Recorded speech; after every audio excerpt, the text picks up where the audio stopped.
Hello again. This is our mushroom intro script. So I sent you a little link to an intro to mushrooms by David Fisher. And this obviously won't get over everything, but this will be a good intro to mushrooms, how they grow, what they are.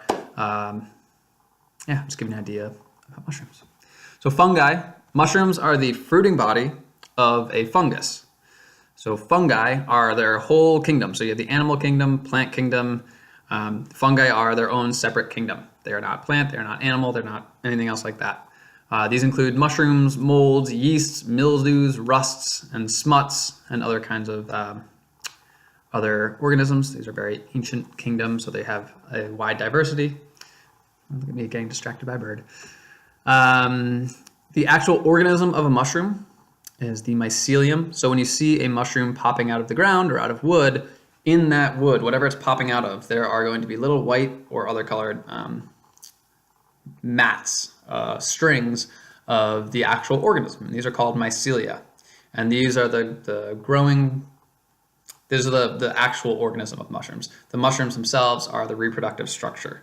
So if you ever are, pull open a piece of wood that's breaking down, or you're walking through the woods and it's wet, and you kind of turn over some leaves and you see some white stringy stuff coming out, that is mycelium. That is the organism of a mushroom.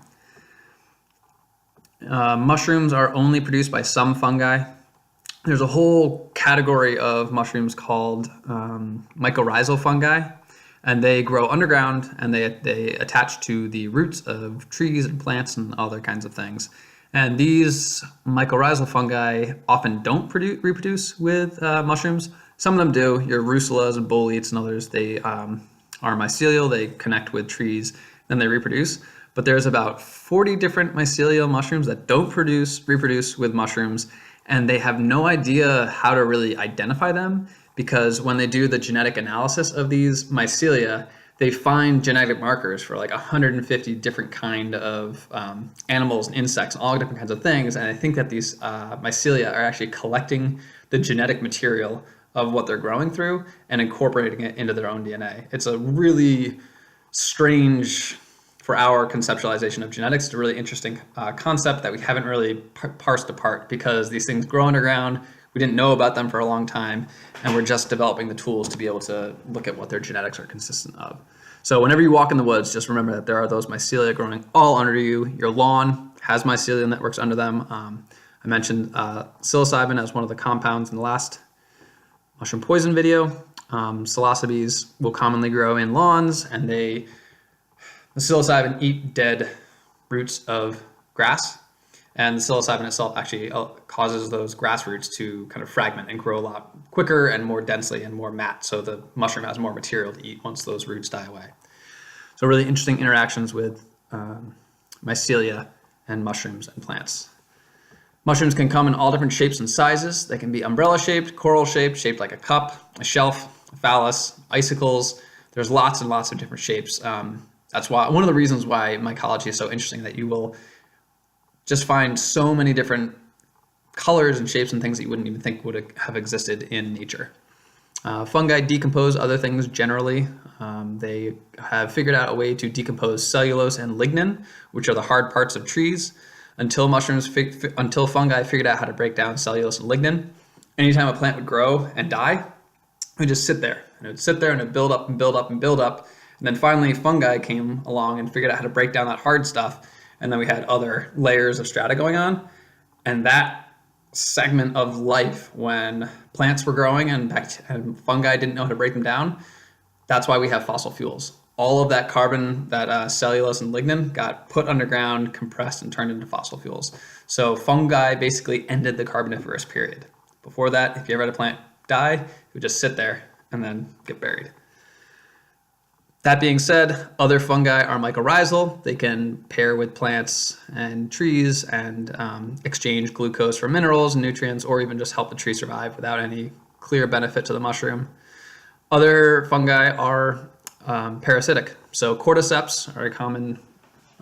They're a medicine food that we're seeing coming now. That is a type of fungus that will attack an insect and actually kill that insect and grow out of the insect. So if you want to search some wild videos, look online and just search cordyceps and ants. There's one cordyceps that will basically take over the ant's nervous system, cause that ant to climb to the highest point in the woods. The ant will then clamp onto the top of the tree with its mandibles, and then a mushroom will grow out of the top of its head. If you want some serious sci-fi stuff, check that out. Alrighty. Some fungi are parasitic, like I said. Another parasitic mushroom that we might be interested in as well is one called honey mushroom, or Armillaria mellia. If you ever see a down tree and then the bark's kind of come off and you see like black shoelace strings going up down that bark, that is the mycelia of honey mushrooms. Honey mushroom is also the largest individual in the world. In the Northwest states, I think it's Oregon, there's the middle of an aspen forest. Aspen are clonal, so you can have a whole multiple acres that are just the same exact individual. And in the middle of this forest, there's a huge meadow. And I don't know if it was Paul Stamets, but some mycologists noticed that around the edge, they saw honey mushrooms fruiting.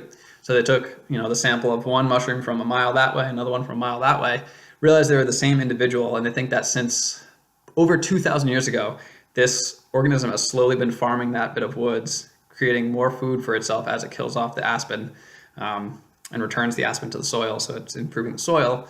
It's been farming that for over 2,000 years. And the weight of that organism is the largest organism in the world. Mushrooms can grow really quickly, so you can walk by one spot one day and the next day you'll have a mushroom about this tall. Like I said, fungi are organisms that are in that mycelial network underground. So even though it looks like it came out of nowhere, there was obviously an organism underground that had a lot of stored up energy and then put its effort towards creating this mushroom. That mushroom is a reproductive structure. So the purpose of a mushroom, not only to get eaten, provided missing food, is to allow that fungus to spread itself out over the landscape and find new sources of food. So when a mushroom is formed, it can be up to 4 individuals in that one mushroom. So even though that mycelial network underground could be 4 different fungi of the same species, they can partner together and at least 4 of them can create one mushroom. The mushroom will then release spores, and these spores are like pollen. They're the reproductive structures, word is escaping me, but most of those will fall right below the mushroom. Some of those will actually get out and float onto the air, and some of those will hitch a ride on animals. And then of that very tiny percent that escapes the underside of that mushroom, some of those will actually find a food substrate to grow on. So if it lands on concrete, kind of out of luck. If it finds another piece of wood or whatever that mushroom eats, that fungus eats, it will then begin to grow. It'll grow into a hyphae, a single strand of mushroom growth. And then eventually, hopefully that hyphae will hit another hyphae of the same species. And instead of reproducing right there, they will then grow side by side for thousands, if not millions of cells. And then at one point, I don't know exactly what causes this, all of those individual cells will reproduce with each other to create an amazing amount of genetic diversity for the next generation. And a way to make sure that these hyphae can reproduce with each other, fungi have evolved to have many, many, many different kinds of genders. So if you had 2 male spores, they couldn't reproduce. If you had a male and female, they could. Female, female, they couldn't.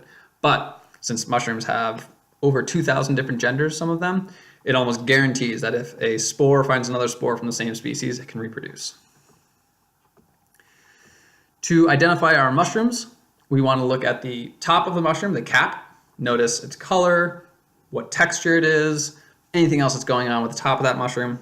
You then want to look at the stalk, if there is a stalk. Is it in the center? Is it off to the side? Does it have shaggy bits on it? Is there a ring on it called an annulus? At the base of that stalk, is there an egg shape? And then you also want to look at the underside of the cap. So you'll see either gills, which are kind of like your classic mushrooms. They're the little fleshy bits that extend from the stalk to the outer edge. Looks like the spokes on a wheel. Or it could be a tooth fungus, which will look like little icicles hanging down from under that cap. Or it could be a polypore. So it could just look like it has a lot of little holes on a smooth surface. Can also be kind of boletes, which are this in-between, where it looks like a spongy bottom. So when you're taking pictures of your mushrooms, you want to take a picture of the top, the underside, the cap, and then also check out that stalk. And also where is the stalk going into the ground? Is there that cup? Is it going straight into the ground? Is there a tap root? And also note what is that mushroom growing on, because oftentimes we can distinguish a species based off of what it's growing on. One example is the chicken of the woods. if you have a chicken of the woods growing on hardwood, that would be different than a species that is growing on a conifer.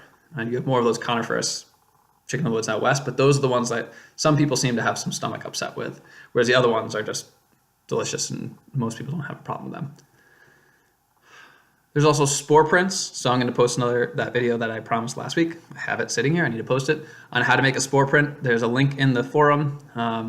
Essentially, you just take your cap, put it gill side down or spore side down.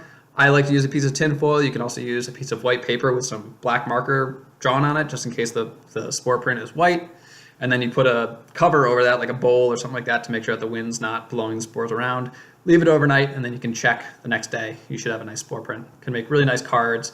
If you want to, you can spray hairspray or something like that on top to keep that spore print fresh.